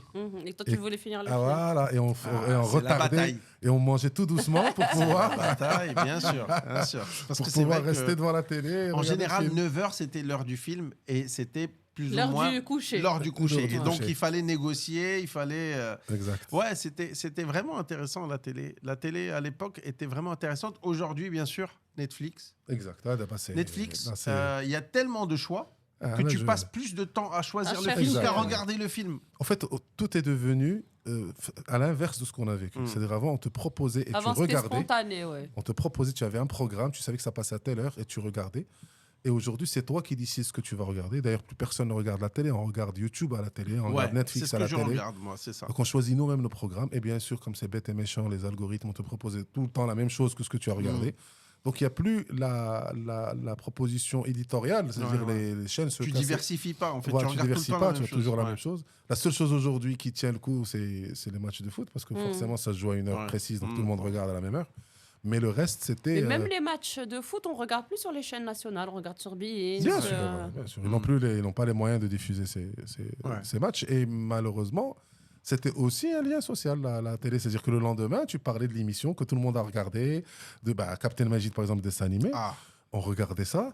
Voilà, c'est magnifique. Et même les filles regardaient, je crois qu'on n'avait pas le choix. On était obligés de regarder du foot. Et on en parlait le lendemain. On parlait de l'épisode le lendemain et on essayait de faire la même chose que lui sur le terrain et tout. Donc c'était... En fait, ce qu'on voyait, on le revivait après à l'extérieur. Moi, j'avais vu un mec, pour la petite histoire, sur Captain Majid qui a calculé si... quelle serait la distance du terrain si Captain Majid courait pendant... Parce que parfois, pour traverser le terrain, c'est 2 épisodes. Donc, pendant 2 épisodes, il s'en passe des choses. Il a le temps de rêver, il a le temps de se projeter. De faire des flashbacks. Et il court... Et le terrain, on dirait que c'est un globe, il est rond. Exactement. Tu vois, parce qu'il fait le tour du monde, tu vois. Clair, et il a calculé que le terrain, il ferait, je pense, un truc du genre. Voilà, Olivetum, il ferait 11 km, un truc comme ça. Et il parlait au terrain avec le public et tout, mais il s'entendait. Et même le mec en l'air qui saute pour le tacler pendant 3 minutes, quoi. Il est en l'air pendant presque la moitié d'un épisode. Mais c'est génial, moi je trouve ça génial parce que ça a développé notre imaginaire, ça a développé plein de choses. Les Japonais nous ont donné plein de choses. Les mangas aussi, bien sûr. Les mangas, Dragon Ball Z qui sont apparus en livre. Goldorak. Et Goldorak. Namir al-Muqanna. Goldorak, c'est Grandizer. Grandizer, je suis grand. Namir al-Muqanna. Lubna al-Sari'a. Moi, je regardais Sally. Vous vous rappelez pas de bien sûr, Sally? J'adorais Sally. Oui, elle était dépressive, en fait. On avait envie de se shooter avec. Ce qui est génial, c'est que Sally, même les parents regardaient avec nous. Moi, ma maman, regardait avec moi. Moi, j'adorais Tom et Jerry. Et il y avait aussi... Passion Tom et Jerry, c'est intemporel. Sébastien. Oui, Belle et Sébastien. Tu veux que je te la chante? Belle... Ah, mais tu sais, c'est qui était... Ça chante en arabe, bien sûr. Vas-y. يمضي بالوقت طويلا باحثا بين الثلوج. ما نكملكش parce qu'après j'ai... Mais le mec qui montait sur son chien, c'était quelle race? Le chien Non, le mec. Non. Asiate. C'est un berger des Pyrénées. Ouais, c'est le chien énorme. Et c'est une chienne. Je me disais bien. C'est vrai. Mais incroyable l'aventure avec ce chien, etc. C'était magnifique. Mais il y avait, moi je me souviens, il y avait aussi Disney. Je sais pas comment j'ai regardé ça. C'était samedi après-midi. Club Dorothée, si ça passait. Club Dorothée, etc. Je pense que ça arrive avec Cartoon Network et tout, non? Là, Disney, ça passait aussi à l'RTL. Il passait une partie avec comment il s'appelle, Winnie l'ourson. Ouais. Il prenait des trucs de Disney. Mais Disney, nous, on l'a connu surtout en livre, avec Picsou Magazine et tout. C'est là où on a découvert. Mais aussi les contes de Grimm, il y avait Blanche-Neige, Cendrillon. Mais Cartoon Network, il y avait une partie en anglais ou là il y avait les deux. Parfois, il y avait la chaîne en anglais, il y avait la chaîne en français. C'est ça, ouais, mais non. Ah, d'accord. Moi, parfois, en fait, je tombais sur des trucs en anglais et ça me faisait. Il y avait plein de pays, Cartoon Network en allemand. En fait, il y avait toutes les chaînes selon la langue que tu voulais. D'accord. Mais quand Asma a parlé de Tom et Jerry, c'est intemporel. Aujourd'hui, mes neveux regardent toujours. Moi, je me rappelle de Tom et Jerry, ils passaient les Flintstones, les Jetstones. Et en fait, c'était dès que je rentrais d'école, je faisais goûter 30 minutes devant Tom et Jerry. Et après, il fallait passer. Tom et Jerry, c'est un chef-d'œuvre. Mais là, ça a changé. Ils ont changé le chat et la souris. Là, moi, je parle de ceux de l'époque. Ils produisent toujours Tom et Jerry. Oui, mais pas maintenant. Mais quand il y a eu une évolution. Changement du dessin. Voilà. J'ai entendu dire sur Tom et Jerry un truc super intéressant. Qu'en fait, l'objectif, c'est que. En fait, le chat vivait à la maison. Et pour que le chat puisse rester à la maison, il fallait qu'il fasse son boulot de chat, qu'il chasse cette souris. Et en fait, la souris, à un certain moment, en fait, eux, ils étaient amis. Et ils faisaient semblant que Mara, il faisait bien son boulot pour que les deux puissent rester à la maison. En fait, j'avais entendu un truc comme quoi ils étaient complices. Et il perdait toujours. Ils s'en prenaient. C'était l'imagination qu'ils avaient, c'était vraiment incroyable. Alors, bien sûr, moi, ce que j'ai aimé aussi, c'était XOR. Mais XOR, ça passait où? Ça passait pas sur Deuxième, je pense. Parce que XOR, moi, je me souviens, je le regardais souvent l'été. Nous, on était euphoriques. XOR, c'était incroyable. Alors ensuite, c'était pas un dessin animé, c'était une série manga. Ouais, série. C'est comme Power Rangers. Power Rangers, etc. Power Rangers, le début. Oui, alors, il y avait les cassettes que tu louais. Vidéo. Et le gars de la vidéothèque, il te racontait un peu le film. Et la plupart du temps, c'était des films d'action. Ah, bien sûr, c'était quasiment karaté ou Rambo. On voit. Il y avait Terminator aussi. C'est là où il y a le premier Terminator. Incroyable. Moi, quand il est sorti, j'avais pas l'âge de le voir. Et l'avènement des cinémas. C'est là où on commençait à aller au cinéma. Mais on a eu une courte période de cinéma. C'est-à-dire qu'on a commencé à aller au cinéma parce que c'était la seule activité qu'il y avait. Ouais. Mais on allait aux Zewa, Dewlis et tout. Et après, ils ont fermé. Parce que quand l'avènement des CD, des films... des DVD... pour avoir un film au cinéma que tu avais déjà, toi... qu'il a été... Parce qu'il faut que les gens... Enfin, la génération qui nous écoute... Il y en a qui l'ont vécu aussi. C'est qu'avant, on voyait les cassettes vidéo. C'était des films qui étaient captés dans un cinéma. La qualité était pourrie. Même les DVD, même avec les DVD, tu avais... sous-titrés en russe. Donc, en fait, on a passé... Moi, j'ai vu énormément de films de très, très mauvaise qualité filmés, mais c'était l'envie de voir le film. Et donc, le cinéma, c'était, comme tu dis, le cinéma, c'était un rituel tous les samedis après-midi. Exact, 15 Moi, le premier film que j'ai vu au Zewa, c'était Esprit Rebelle, avec Michel Pfeiffer. Michel Pfeiffer, Del Coolio, la fameuse chanson de Coolio. Non, mais moi, je pense que c'était... Moi, je me souviens... Quand j'étais à Agadir, j'étais à Meknès ou à Agadir? En fait, j'ai passé tous mes étés à Agadir pendant toute mon enfance. Chez le cinéma Salam? Non, justement, كنا كنتفرجوا في الدار, كنا كنمشيو للزهوة et on louait des cassettes à 5 dirhams et mon grand-père, il nous donnait 10 dirhams chacun. On était 4. Ça fait 8 films par jour. Et crois-moi, des Bruce Lee, on en a vu. Tous les BruceLee. Ah, bien sûr. Et l'autre qui faisait du kung-fu, comment il s'appelle? Jackie Chan. On les a tous vus en cassette. Au moins, j'avais l'impression qu'ils sortaient un film par semaine. Et nous, on était derrière eux. Ça, c'était incroyable. C'était magnifique. Alors justement, avant de l'avant-dernière partie, les cartoons, on en a parlé un petit peu. On a Dragon Ball Z, Captain Majid, etc. C'était le rituel. Il fallait rentrer de l'école rapidement parce qu'il y avait les dessins animés. On sortait à 17h, ça commençait à 17h30. On avait juste le temps de... Caler, exactement. Il fallait sprinter pour venir regarder les dessins animés. Les jeux vidéo. Alors, je ne sais pas si vous êtes très jeux vidéo. Moi, j'ai jamais été vraiment jeux vidéo. Moi, j'ai grandi avec Tetris, Game Boy. Moi, j'ai commencé avec la première console qui est la console Atari. Ça se jouait avec un joystick. Et le bouton rouge. Le bouton rouge. C'était que des pixels. C'était des trucs de fusée, des trucs comme ça. Même le tennis. Ça se jouait juste avec des... Maintenant, tu joues au tennis en jouant au tennis avec la Wii. Et après, il y a eu la Nintendo. Et la Game Boy, la première console portable, la Game Boy, Tetris. Incroyable. Tetris. Alors, incroyable. Angoissant. Mais Tetris, on te le donnait gratuitement. Après, moi, j'y jouais pas souvent. Mais tu avais la petite pseudo-disquette. Attends, et la disquette. Parfois, elle marche pas. Un petit peu de Sreliviri. Et ça passe. Et la révolution, c'était l'arrivée de PlayStation. La première. PlayStation, elle a mis une claque. Tu mettais un CD, c'est un truc immense.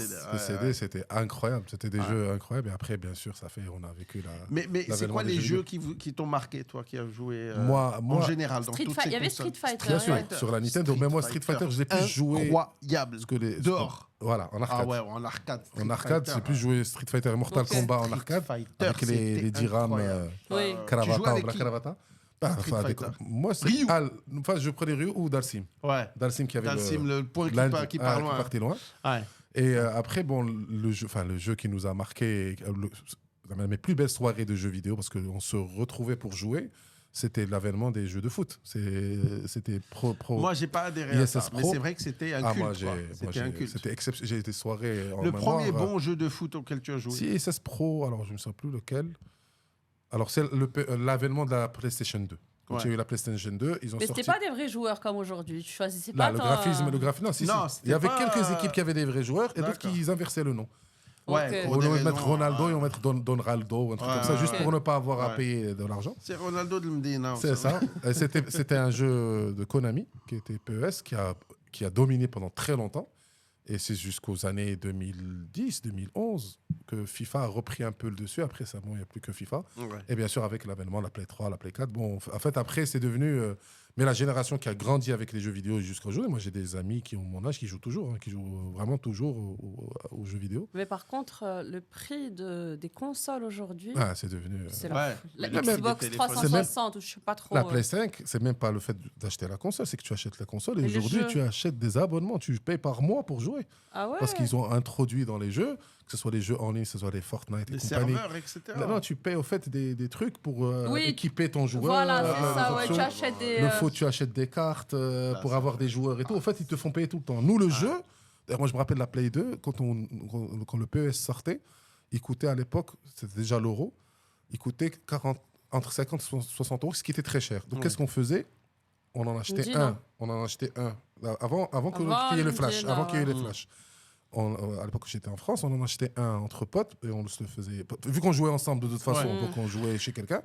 Et on attendait après 2-3 mois, il atteignait les 20 millions de ventes et le prix descendait à 20 euros. Et donc là, on l'achetait à 20 euros. Mais moi, je vis ça avec mes neveux, c'est une fortune. Chaque mois, il faut payer 200 balles, 300 balles. Ce qui est incroyable, c'est qu'aujourd'hui, les gamins jouent de plus en plus jeunes. Et en ligne. C'est ce qui change tout. C'est-à-dire que nous, on se retrouvait pour jouer. Ouais, donc on avait l'ambiance. Aujourd'hui, ils jouent avec un casque. Exactement. Ils jouent avec le monde entier. Bon, ils jouent avec les potes et tout. Mais moi, je vois mes neveux. Il y en a qui ont 4 ans, 5 ans qui jouent. Ah, bien sûr, ils jouent très tôt. Ils ne savaient même pas lire et ils savaient déjà jouer. Par contre, les jeux vidéo, sincèrement, c'est quelque chose d'extraordinaire parce que, bien sûr, il y a toujours dès que l'a priori, il y a non, ils passent trop de temps devant l'écran et tout. Moi, je préfère que mes neveux jouent que passer passif devant en train de regarder des vidéos. Je préfère qu'ils jouent parce que ça développe beaucoup de sens cognitif et ça développe l'imaginaire et tout. Bien sûr, il ne faut pas en abuser. Je parle toujours d'une certaine limite. Mais c'est toujours mieux de jouer aux jeux vidéo, qui est devenu aujourd'hui, c'est devenu un sport. C'est devenu un sport reconnu. Il y a une ligue des athlètes qui jouent. Des compétitions internationales. Donc c'est vraiment quelque chose de beaucoup. Enfin, c'est génial. Ça développe beaucoup de choses chez les gamins et même chez les adultes que de regarder des trucs passivement. Mais ça a changé forcément. Les jeux cultes de notre génération. On peut dire qu'il y avait Street Fighter, Prince of Persia qui s'est développé un petit peu. Ouais. Moi, j'aimais bien sur Game Boy, il y avait Double Dragon. Ah, je me rappelle plus celui-là. Il y a eu Mario Bros aussi. Mario Kart, Mario Bros, Mario. Super Mario Bros. C'est arrivé après, moi je parle du Mario, Super Mario Bros. Non, mais même le Mario sur la Nintendo 64. Nintendo 64, on est rentré dans les années 2000. Mais même il y avait le dessin animé qui passait le dimanche, il était génial. Exact. Ouais, non, mais c'était. Ça me donne envie de regarder le dessin animé de Super Mario Bros. C'était des jeux cultes. Alors, qu'est-ce que j'ai noté ? Bon, c'est de la merde. C'est as part of gaming. Ok. Alors, bon, pour finir, est-ce que notre génération est mieux que la génération actuelle des gens, on va dire la génération Z, c'est ça ? C'est la 2000, voilà, ceux qui sont nés après les années 2000. Alors, nous, une grande partie de ce qu'on a connu, on a connu avant Internet, après Internet. Je pense que c'est la révolution. Ouais. Bien sûr, la technologie s'est développée. Les téléphones portables, à l'époque, c'était le Nokia, le 3210, indestructible, etc. Maintenant, c'est les iPhones qui prennent des photos, les iPhones qui vont faire des courses, le iPhone qui fait tout. Est-ce que c'est mieux ou est-ce que c'est... On a eu moins de confort. La technologie n'était pas aussi... par exemple... Peut-être que c'est relatif ce que tu dis. Ça peut être plus de confort parce que c'est pas, la technologie n'est pas forcément... je te donne un exemple. Tu veux appeler un pote. Maintenant, à l'époque... Tu devais te rappeler le numéro. Tu devais te rappeler le numéro. Au début, il n'y avait pas d'indicatif. Il y avait juste 6 chiffres. Ouais. Z, O, voilà, exactement. C'était des calepins où tu devais lancer dans un calepin. Tu radak et parfois tu lui lisais le numéro. Bref, tu l'appelles et tu tombes sur son père parfois. Ou sur sa mère. Bonjour, mais avec qui est normal. Je connais.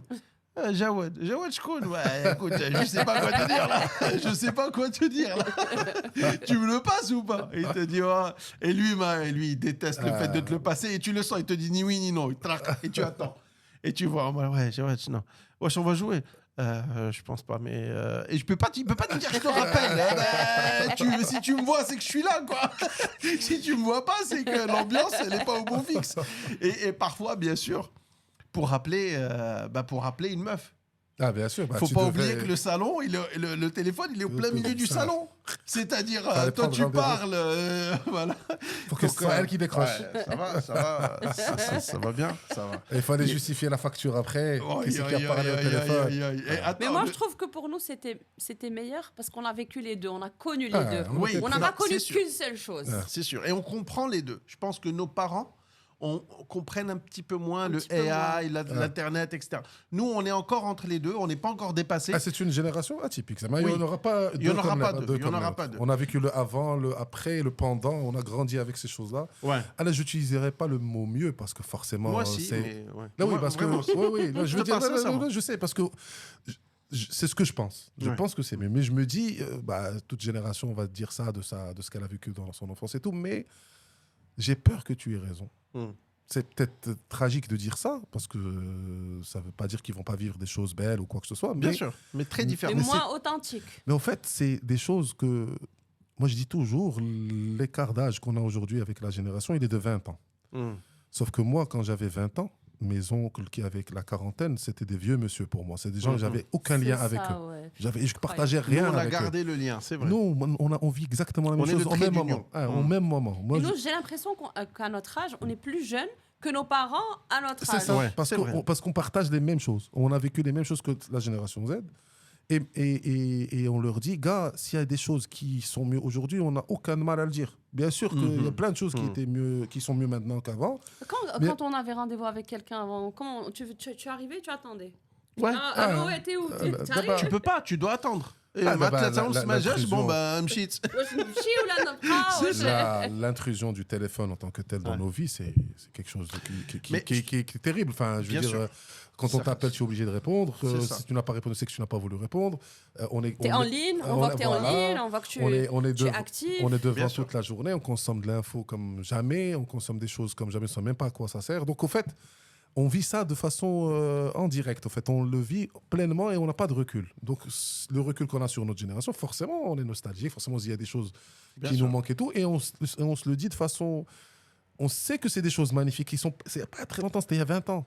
C'était pas il y a 50 ans. On dit, forcément, le monde a changé. Mais le monde a changé tellement vite en si peu de temps que je me dis, ils se font arnaquer sur plein de choses. Sur le lien social, par exemple. Moi, je sais que c'est quelque chose de terrible.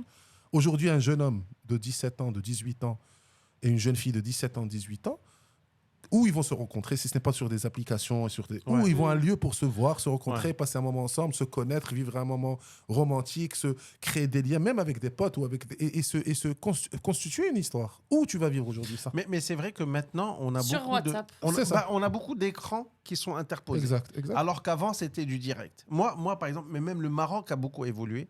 Par exemple, la génération qui est un peu plus jeune que nous n'a jamais connu ça. Mais l'hamla.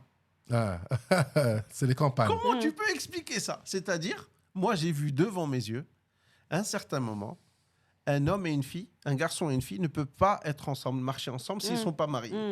Tu expliques ça, il te dit non, arrête, tout ça. En Iran, au Maroc, c'est en fait que si tu marches avec une fille. Le Maroc a beaucoup évolué. On est passé d'endroits où on socialisait, c'est-à-dire les clubs de sport, où on se retrouvait tous, etc. C'était essentiellement l'école. Nous, le plan du samedi après-midi au collège, plan merdique, inutile, mais pour nous, c'était la sortie du siècle, à part le cinéma. C'est qu'on a avec les ruelles derrière apostrophe. C'est on se posait là-bas toute l'après-midi. Devant les maisons. Par terre. Ouais. Le plan du siècle. Bien sûr. Ouais, le sport a aussi beaucoup joué. L'AS, c'était sympa aussi, que les gens mercredi. appelaient l'ASS, Et les etc. booms, pour ceux qui faisaient les booms booms du lycée. Les booms qu'on faisait. C'était les seuls moyens pour se retrouver en dehors du lycée, en dehors de l'école. Et ça, aujourd'hui, ils ont tous les moyens pour communiquer. On a tous les moyens pour communiquer. D'ailleurs, vous avez remarqué qu'aujourd'hui, avant, quand on fêtait nos anniversaires avec les copains de l'école, aujourd'hui, c'est de plus en plus rare. C'est-à-dire que les gamins de la génération même qui sont à l'école, au collège, il n'y a plus dès que l'anniversaire, entre copains à la maison. C'est devenu, au fait, c'est devenu une activité en tant que telle ou un événement. C'est plus avant, on faisait l'anniversaire chez soi, à la maison, avec le gâteau que faisait la maman, le fameux forêt noire. C'est ça. Avec les mêmes boissons pour tout le monde. Et des mini pizzas. Les cadeaux pourris qu'on recevait, des oncles, des livres, des jeux pourris et tout. C'est ça. On pouvait rien dire. D'abord, le levé te dit je veux ce cadeau, je veux ça. Il part avec toi et tu l'achètes avec lui. C'est ça. Non, mais... Donc, pour résumer, on ne veut pas paraître pour des gens qui sont nostalgiques pour être nostalgiques. Mais il y a beaucoup de choses, c'est vrai. Je ne dirais pas le mot mieux, mais que c'est pas cool que cette génération ne le vive pas.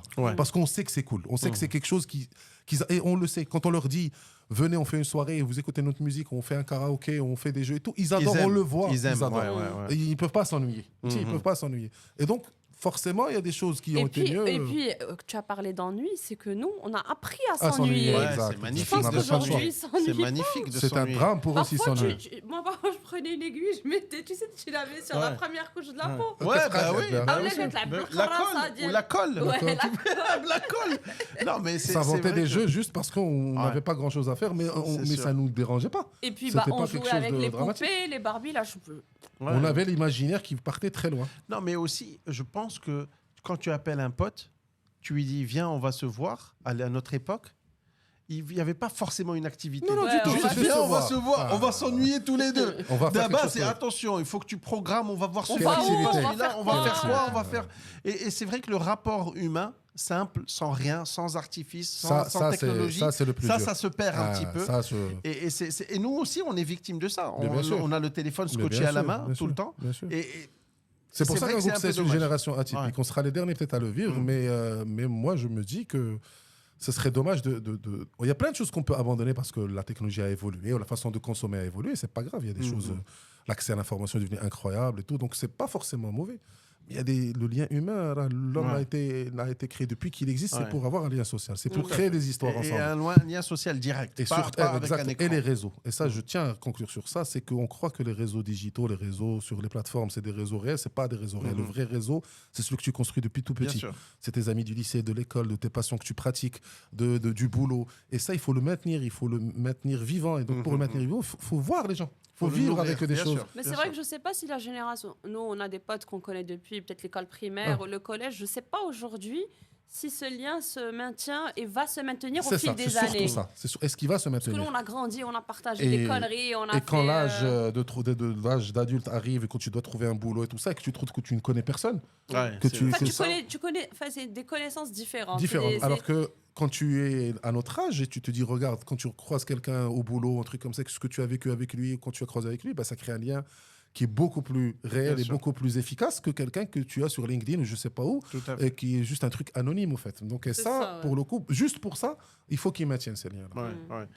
Bah écoutez, super, c'était vraiment super. Merci de nous avoir fait revivre On en fera d'autres. Honnêtement, on a vécu de bons trucs. Je pense qu'on peut passer 10 heures à parler. C'est ça. Mais sur n'importe quel thème, juste le téléphone, le fait qu'il fallait biper les gens parce qu'il n'y avait pas assez d'unité. Et tu envoyais une fois, ça veut dire descends. Tu n'envoyais jamais OK, parce que OK, c'est bien sûr, c'est une unité. Quand tu lui envoies. Et tu étais même limité en termes de... Tu avais 100 caractères. 100 caractères, ouais, c'était on refait par thématique quand tu veux. Belle époque. On fera peut-être d'autres thèmes plus particuliers. La musique, je pense qu'on peut parler aussi de la musique de film, etc. La télé, la musique, etc. Merci beaucoup. Ciao, ciao. Merci tout le monde. Ciao, à bientôt. Bye bye.